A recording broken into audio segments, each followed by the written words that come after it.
On September 9th, 1999, Sega released its final piece of gaming hardware, the Dreamcast. Like a shooting star, the Dreamcast burned hot, it burned bright, and it burned out too fast. Thought to be Sega's salvation following the dismal performance of the Saturn, the Dreamcast was developed and aimed squarely at the dedicated gamer. But while Sega did so much right, so much more went wrong. For the next few minutes, let IGN take you through the whirlwind, exuberant, but ultimately tragic 2-year life of the Dreamcast. In 1997, battered and bruised by the arrival and subsequent dominance of the Sony PlayStation, Sega knew it needed a head start on the next generation of hardware if it wanted a chance to succeed. And so the company pulled the plug on the flailing Saturn to not only free up resources needed to develop and launch its new machine, but to finally bury its compound mistakes with the ill-fated console. I was a diehard fan of the Saturn, and now I can look back on it and realize it was a disaster. It had very little third-party support. Now, there is a main reason for this. Imagine you're at E3, where all the big announcements happen, and they announce the Saturn, and they announce the release date, and surprise to everyone there, the release date is immediate. Right there, Sega made a huge mistake in that they jumped the gun and got their hardware on the shelf, but they left all the third-party support behind, and they were never really forgiven for that when the Dreamcast came out later. But the development of the new machine was about as simple as the chip architecture of the Saturn. Dual designs competed within Sega to become the Dreamcast, with a Hitachi-designed processor and PowerVR2 graphics chip nicknamed Katana besting a Voodoo 3D-FX-powered machine codenamed Dural. Once the design was set, though, Sega went all out creating the games for the Dreamcast that it neglected for the Saturn, such as a Sonic the Hedgehog launch title named Sonic Adventure, which set tongues wagging.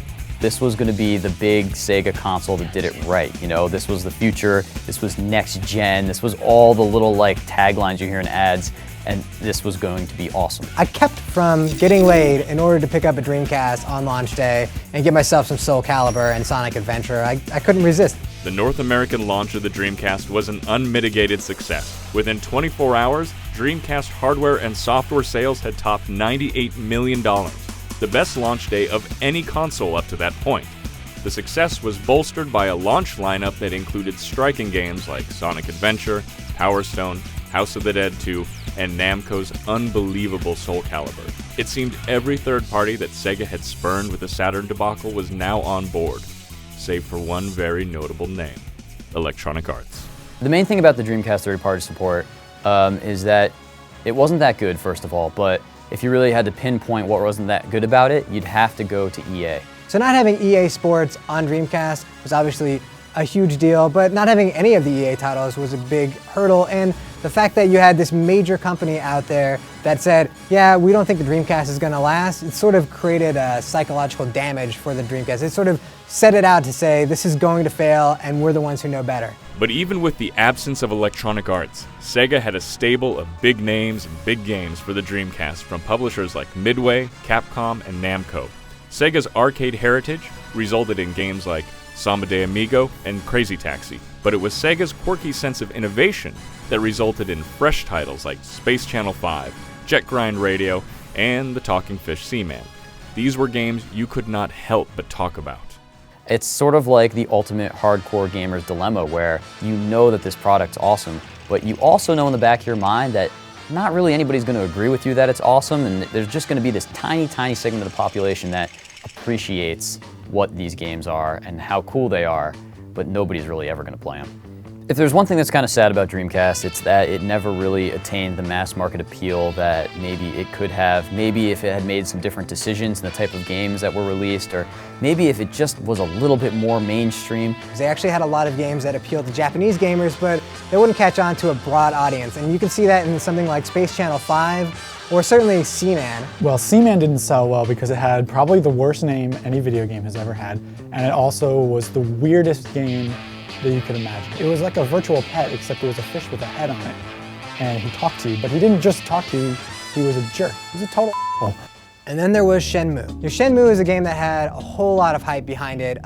It's a game reportedly that cost $80 million to make, which even by today's standards is ridiculous, but for back then, I mean, it was easily the most expensive game ever produced. Shenmue pretty much bankrupted Sega. That was like the nail in the coffin. It was promised to be this game that made you feel like you were living somebody's life.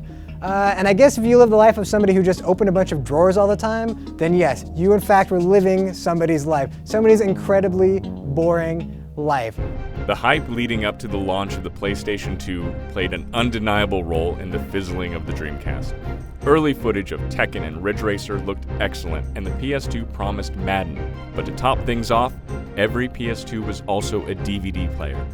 But it wasn't just the PS2 that was hurting the Dreamcast. Sega also had to defend itself against not only its oldest nemesis, Nintendo and the GameCube, but also an industry newcomer, Microsoft's Xbox. It was all too much. And so on January 31st, 2001, Sega announced that the dream was dead. No! By March, the Dreamcast would be completely out of production. Sega was not only out of the hardware game for this generation, but entirely. The story of the Dreamcast is bittersweet. It's a story of bright beginnings and tragic endings, of Soul Calibur and Shenmue. But what it's not, though, is a story of blame. No one group is responsible for the sad fate of the Dreamcast. Not indifferent gamers, not publishers that withheld their support. Everybody has a little blood on their hands.